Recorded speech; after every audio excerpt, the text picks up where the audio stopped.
धमकी दी है कि अगर अमेरिका एटम बॉम्ब से हमला करेगा तो मुंह तोड़ जवाब दिया जाएगा। ईरानी सांसद फादा हुसैन मलेकी ने दावा किया कि अमेरिका जिस भी हथियार से हमला करेगा, ईरान उसी हथियार से पलटवार करेगा। उधर रूस से हथियार की बहुत बड़ी खेप ईरान पहुंचने वाली है। रूस ने बैलिस्टिक मिसाइल के पार्ट, विस्फोटक, लड़ाकू ड्रोन और गोला बारूद की शिपमेंट ईरान भेज दी है। इस बीच ईरान ने यूरोप में अमेरिकी सैन्य अड्डों पर भयानक हमलों के सिग्नल दे दिए हैं। देखिए रिपोर्ट।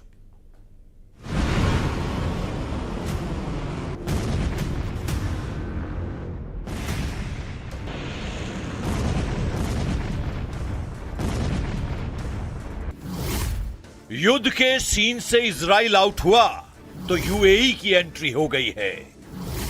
खाड़ी युद्ध में ट्रंप के साइलेंट होते ही पुतिन ने बड़ा गेम कर दिया है।